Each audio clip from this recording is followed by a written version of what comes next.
বলো দুর্গা মায়ের কি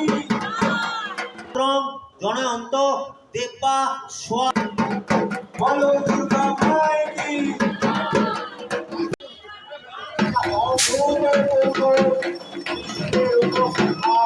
hello friends welcome to my channel. আমি অভিষেক আর তোমরা দেখছো এবং বর্তমানে যে ভিডিওটা রয়েছি সেই ভিডিওটা একটা অসাধারণ অভিজ্ঞতা হতে চলেছে আমার, কারণ 85টা বছর পদার্পণ করছে। তার আগে 84 সাফল্য করছে যে বছর তারা কাটিয়েছে, তারই জন্য যজ্ঞে উপস্থিত হবে 21টা যজ্ঞ করছে। তারা আহত হিসেবে তাদের আর এই বিশাল মণ্ডপের মধ্যে সেই তৈরি হয়েছে এবং এই যোগ্য হবে কিছুক্ষণের মধ্যে শুরু হবে। দেখতে পাচ্ছি জনসমাগম অলরেডি হয়েছে, 84 জন রয়েছে এবং এই যজ্ঞে তারা আউট হয়ে যাবে।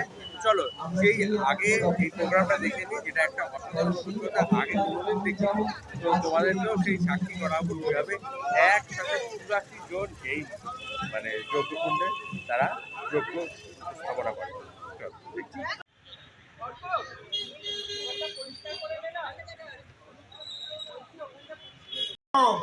নম তত্ত্বে বস্তু প্রায়ুষম নম। শুভ সূচনা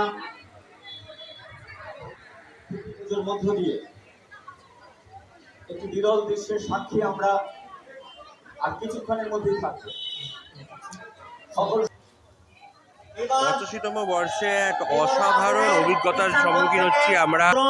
জনয়ন্ত দেবা সোয়া দিয়ে অগ্নিকে প্রণাম করুন, দাঁড়িয়ে দাঁড়িয়ে অগ্নিকে প্রণাম করুন।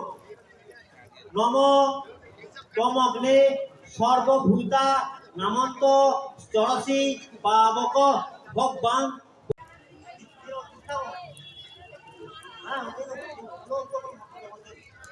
এবার আউটে হবে, সবাই উঠে দাঁড়াবেন। টেলি কাপড়টা আর আপনার গোলা একদম ফ্রিতে মাখিয়ে দেন। হ্যাঁ, পান দিয়ে দেখুন প্রত্যেককে।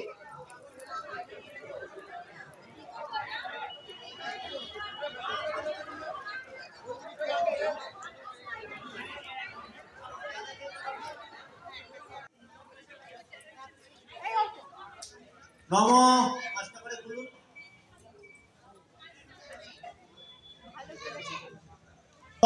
অসাধারণ এই অভিজ্ঞতার সম্মুখীন আমরা। বায়বে তৎ পৃথিবী নম। যজ্ঞের আয়োজন সম্পূর্ণ, সমস্ত ব্যবস্থা করা হয়ে গেছে। এবার সেই আমিও বাইরে গেছি বা কোথাও শো যখন করতে যাই, আমি যখন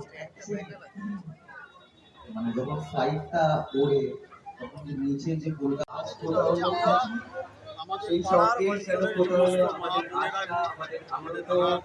আমাদের মিলে আমরা 84 জন বসেছি। আচ্ছা, 84 জন আমরা নিচে বসেছি, আপনারা দেখেছেন এতক্ষণ। তাতে কি আমাদের 84টা বছর আমরা পার করে এবার 85তে পা দিয়েছি। সেই জন্য আমরা 84 জন ওই মায়েরকে উৎসর্গ করে আজকে যজ্ঞ করলাম এবং 85 নম্বরের পুজোটাও উৎসর্গ করলেন ঠাকুরমশাই নিজে। আমাদের এটাই চিন্তা ভাবনা যে 84 গত 84টা যে বছর আমরা পার করে আজকে পুজোটাতে 85তে এসেছি, সেই 84 জন আমরা আগের গত 84টা বছরকে উৎসর্গ করলাম মায়ের নাম স্মরণ করে। সত্যি আমি বলবো 85 বছর আমরা একটা নিদর্শন তৈরি করার চেষ্টা করছি আমাদের গৌরাঙ্গ হাত দিয়ে। আমরা প্রত্যেককে অনুরোধ করবো একবার আমাদের মণ্ডপ দিয়ে একবার প্রতিমা দেখতে আসে, এলে তারা নিরাশ হবেন না, একটু করে বলতে পারে।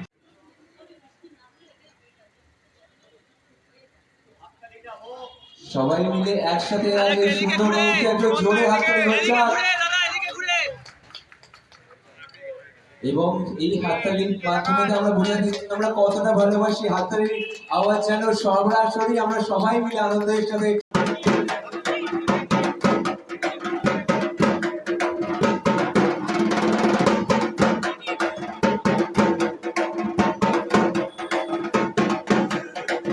বলো দুর্গা মায়ের কি, বলো দুর্গা মায়ের কি, বলো দুর্গা মায়ের কি, জয় মা দুর্গা।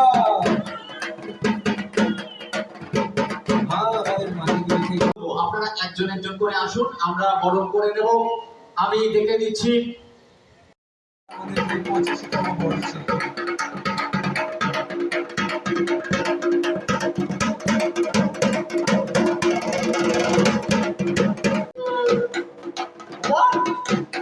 সবাই মিলে একসাথে জোরে হাততালি এবছরের ভাবনা কি সেটা দেখার জন্য একটা অভূতপূর্ব দৃশ্যের উপস্থাপনা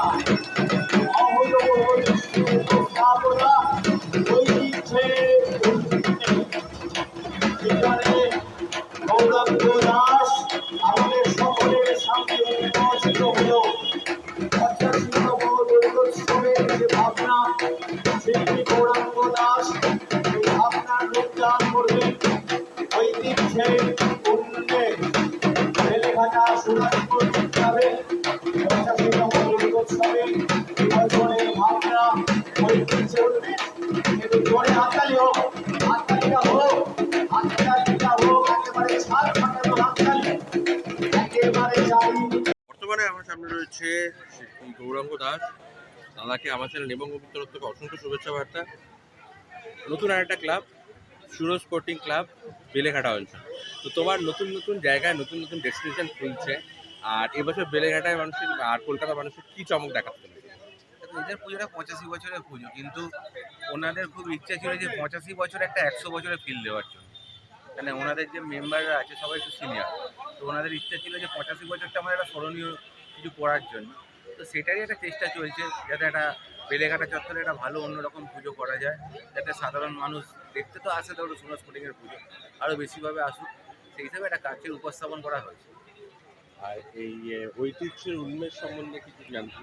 এবং ঐতিহ্যময়তাকে আমি ভাবি, এটা দুর্গা পুজোটা একটা ঐতিহ্যময় পুজো, বা এটা ধরো হয়ে আছে ট্র্যাডিশনালগতভাবে একটা ঐতিহ্যময় পুজোর মাধ্যমে। ঠিক আছে, ধরো আজকে জমিদার বাড়ির পুজো যখন ছিল একটা ঐতিহ্যময় পুজো ছিল। এখন ধরো এত ক্লাব আছে, নাম করা ক্লাব, তাদের যখন পুজোটা হচ্ছে তাদের একটা দুর্গা পুজোটা আলাদা ঐতিহ্য আছে। সেই ঐতিহ্যটাকে নিয়েই দুর্গা পুজোর যে একটা ঐতিহ্য, একটা বিশ্লেষণ, সেটাকেই বছর একটা কাজের মাধ্যমে তুলে ধরা হবে। সেইটা তো যতটা কাজ হবে তার মাধ্যমে জানানো যাবে।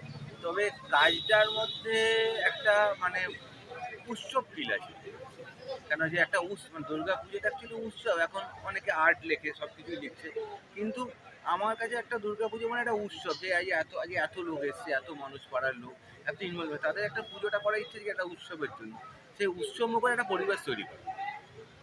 আর সর্বশেষ দর্শনার্থীদের কী বলবো? দর্শনার্থীদের বলবো যে একটা অন্যরকম পুজো কলকাতা মানুষের মানচিত্রে আমি একটা তুলে ধরবো। তো সবার আমন্ত্রণ রইল, সবাইকে অনুরোধ রইল যে আপনারা আসুন, সুরাজ স্পোর্টিং ক্লাবের পুজোটা দেখুন। আশা করি কারো নিরাশ হবেন না। একটু ভিন্ন রকমের কাজ, তো হয়তো ট্র্যাডিশনাল পুরো একটা আর্টের কাজ বা একটা ইনস্টলেশনের মাধ্যমে কাজ হয়। এখানে একটা ট্র্যাডিশনাল পুজো আছে, একটা মানে ইনস্টলেশনের পার্ট আছে, কিছু ক্রিয়েটিভিটি আছে, সব রকমের সংমিশ্রণ নিয়ে একটা কাজ। প্রতিমা অলোকদা করছে, আলোকদা মেদিনীপুরে। প্রতিমার মধ্যে একটা আলাদা বৈশিষ্ট্য আছে। আলোকসজ্জায় আছে অয়নদা, আলোর যে আমার আর্ট ডিরেক্টর করছে সেখানে আছে তোমার অন্য হচ্ছে অয়নদা, তো লাইটের কাজটা করছে মানে আছে আলোক শিল্পী হিসেবে। এবং আর লাইটের যে ডিরেক্টর আছে সেখানে একটা ছেলে যে অন্য আমার একটা কি অমিত পাল আছে, এবং সহযোগী শিল্পীরা আছে। তো কাজটা একটু অন্যরকম, যা লোক মানুষের লোহা কাঠের যে জঙ্গল আছে সেটা হবে না, একটা অন্যরকম ফিল হবে। তো দেখতে দেখতে আর একটা কুটি পুজো হয়ে গেল, আরো আমরা কিছুটা কাছে চলে গেলাম। এরপরে কিন্তু আরো কুটি পুজো আসবে। চট্টোপাধ্যায়, ইমন চট্টোপাধ্যায়, ইন্ডিয়ান আইডল ছাত্র, আমাদের সম্পূর্ণ হলো, কাছের মানুষ, আমাদের মন জয় করেছে। মানুষ ইমন, গায়ক ইমন। এই যজ্ঞের আহুতি দেওয়ার পর সেটা তোমরা দেখলে কেমন লাগলো বলো? যদি ভালো লেগে থাকে তাহলে ডেফিনেটলি লাইক করো, শেয়ার করো, সাবস্ক্রাইব করো আমার চ্যানেল।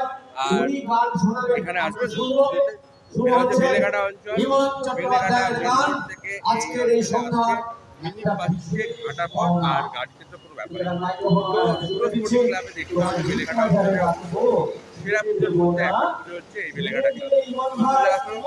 আর দেখে যেও এই পুজো এবার 2026 কারণ